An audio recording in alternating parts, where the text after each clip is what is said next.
નમસ્કાર મિત્રો, આ ચેનલમાં તમારું સ્વાગત છે. તો મિત્રો, આ વિડીયોમાં આપણે ટેટ સ્પેશિયલ મનોવિજ્ઞાનનો મોસ્ટ આઈએમપી પ્રશ્નનો ભાગ નંબર 2 જોઈશું. આના પહેલા ઓલરેડી આપણે ભાગ નંબર 1 જોઈ ગયા છીએ. તમે હજુ સુધી એ વિડીયો નથી જોયો તો એની લિંક ડિસ્ક્રિપ્શનમાં આપેલી છે, તો અત્યારે જ જઈને જોઈ શકો છો. તો ચલો મિત્રો, વિડીયોને સ્ટાર્ટ કરીએ છીએ. તો મિત્રો, આ પ્રશ્નો છે એ TET 1, TET 2, TAT 1, TAT 2, HTAT તમામ પરીક્ષા માટે ઉપયોગી બનશે. તો પહેલો પ્રશ્ન છે, બુદ્ધિ શું છે? તો સમસ્યા ઉકેલવાની અને શીખવાની માનસિક ક્ષમતા છે. એના પછી બીજો પ્રશ્ન છે કે બુદ્ધિના મુખ્ય તત્વો કયા છે? તો સમજ, તર્ક, સ્મૃતિ અને કલ્પના. એના પછી ત્રીજો પ્રશ્ન છે કે આઈક્યુનો અર્થ શું છે? તો આઈક્યુનો અર્થ બુદ્ધિ ગુણાંક થાય છે. એને ઇંગ્લિશમાં કહેવાય ઇન્ટેલિજન્સ ક્વોન્ટિયન્ટ. એના પછી ચોથો પ્રશ્ન છે કે આઈક્યુ કેવી રીતે માપવામાં આવે છે? તો આઈક્યુનું એક સૂત્ર છે, માનસિક ઉંમર ભાગ્યા વાસ્તવિક ઉંમર ગુણ્યા 100. અને પછી પાંચમો પ્રશ્ન છે, સરેરાશ આઈક્યુ કેટલો હોય છે? એટલે કે સરેરાશ આઈક્યુ એ નોર્મલી કેટલો હોય છે? તો આશરે 100 જેટલો હોય છે. છઠ્ઠો પ્રશ્ન છે કે બુદ્ધિના પ્રકારો કયા છે? તો સામાન્ય બુદ્ધિ અને વિશિષ્ટ બુદ્ધિ એટલે 2 પ્રકારો છે. એના પછી સાતમો પ્રશ્ન છે કે બુદ્ધિ પર કયા ઘટકો અસર કરે છે? તો વારસાગતતા અને પર્યાવરણ. એના પછી આઠમો પ્રશ્ન છે કે બુદ્ધિ સ્થિર છે કે બદલાય છે? તો થોડી બદલાઈ શકે છે. એના પછી નવમો પ્રશ્ન છે કે બુદ્ધિ પરીક્ષણનો હેતુ શું છે? તો વ્યક્તિની માનસિક ક્ષમતાનું માપન કરવું. એના પછી 10મો પ્રશ્ન છે કે બિનેટ કોણ હતા? તો બિનેટ છે એ બુદ્ધિ પરીક્ષણના પ્રણેતા હતા. એના પછી 11મો પ્રશ્ન છે કે વિકાસ શું છે? તો વિકાસ એ શરીર અને મનમાં થતો ગુણાત્મક અને પરિણાત્મક ફેરફાર છે. એના પછી 12મો પ્રશ્ન છે કે વિકાસના મુખ્ય તબક્કા કયા છે?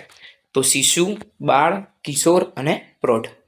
એના પછી 13મો પ્રશ્ન છે કે વિકાસ સતત પ્રક્રિયા છે? તો હા, તે સતત પ્રક્રિયા છે. એના પછી 14મો પ્રશ્ન છે કે વિકાસમાં વારસાગતતાનો ભાગ શું છે? તો મૂળભૂત લક્ષણો નક્કી કરે છે. જે વિકાસ છે એ મૂળભૂત લક્ષણો નક્કી કરે છે. એના પછી 15મો પ્રશ્ન છે કે પર્યાવરણનો વિકાસમાં શું ફાળો છે? પર્યાવરણનો વિકાસમાં શું ફાળો છે? તો વર્તન અને કુશળતા વિકસાવે છે. એના પછી 16મો પ્રશ્ન છે કે શારીરિક વિકાસ શું છે? તો શરીરના આકાર અને ક્ષમતામાં વધારો કરે છે. એના પછી 17મો પ્રશ્ન છે કે માનસિક વિકાસ શું છે? તો માનસિક વિકાસ એટલે વિચાર શક્તિ અને સમજણ શક્તિમાં વૃદ્ધિ. એના પછી 18મો પ્રશ્ન છે કે સામાજિક વિકાસ શું છે? તો સમાજમાં વર્તન કરવાની ક્ષમતા છે. એના પછી 19મો પ્રશ્ન છે કે ભાવનાત્મક વિકાસ શું છે? તો ભાવનાઓનો નિયંત્રણ.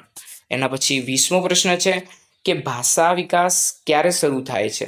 તો ભાષા વિકાસ છે એ શિશુ અવસ્થામાં શરૂ થઈ જાય છે. એના પછી 21મો પ્રશ્ન છે કે બુદ્ધિ અને વિકાસ વચ્ચે શું સંબંધ છે? તો બુદ્ધિ વિકાસનો મહત્વનો ભાગ છે. એના પછી 22મો પ્રશ્ન છે કે બાળકની બુદ્ધિ કેવી રીતે વિકસે છે? તો શીખવા અને અનુભવથી વિકસે છે. એના પછી 23મો પ્રશ્ન છે કે શિક્ષણ બુદ્ધિ પર કેવી રીતે અસર કરે છે? તો બુદ્ધિ વધારવામાં મદદરૂપ કરે છે. એટલે શિક્ષણ છે એ બુદ્ધિ વધારવામાં મદદરૂપ કરે છે. એના પછી 24મો પ્રશ્ન છે કે રમતગમતનો વિકાસમાં ફાળો શું છે? તો રમતગમતથી બાળક છે એ શારીરિક અને માનસિક રીતે સારો થાય છે, એટલે કે એનો વિકાસ થાય છે. એના પછી 25મો પ્રશ્ન છે કે પરિવાર વિકાસમાં શું ભૂમિકા ભજવે છે?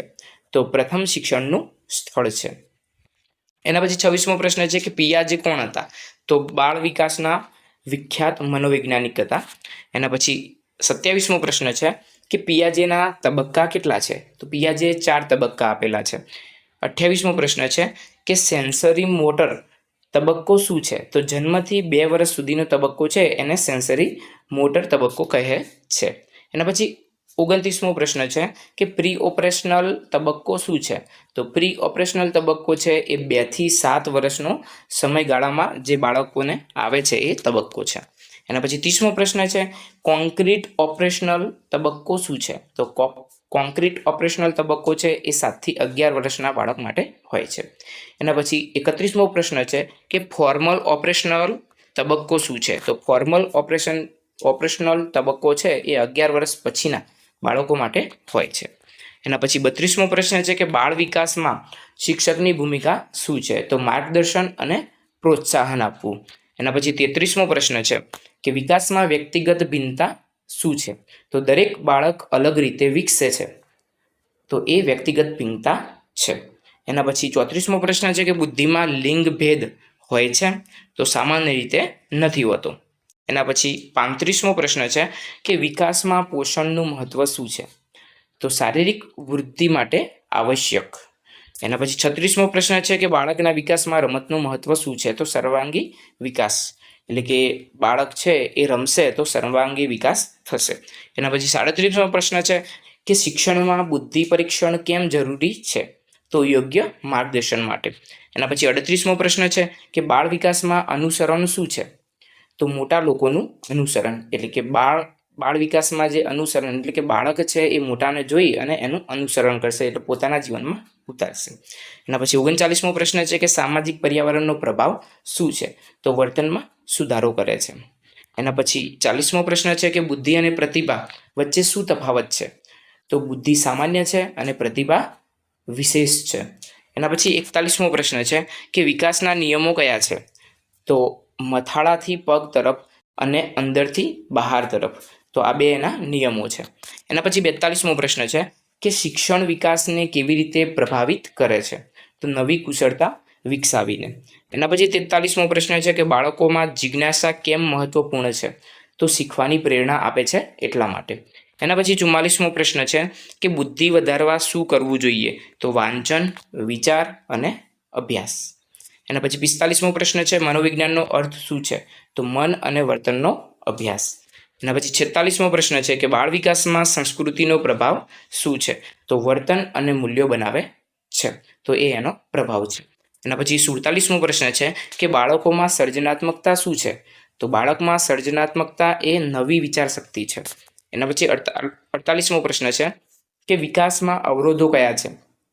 તો વિકાસમાં અવરોધો છે ગરીબી, રોગ અને અશિક્ષણ. એટલે કે શિક્ષણ જે મેળવે નહીં તે. એટલે કે આ ત્રણ વસ્તુ છે એ વિકાસમાં અવરોધો છે. ગરીબી હશે તો એનો સારો વિકાસ થશે નહીં. રોગી માણસ રહેશે તો એનો પણ વિકાસ નહીં થાય, અને ભણેલું માણસ નહીં હોય તો એનો પણ વિકાસ થશે નહીં. એટલે એ એના અવરોધો છે. એના પછી 49મો પ્રશ્ન છે કે વૃદ્ધિ અને શિક્ષણમાં સંબંધ શું છે? તો એકબીજાને પ્રભાવિત કરે છે. વૃદ્ધિ અને શિક્ષણ એ બંને એકબીજાને પ્રભાવિત કરે છે.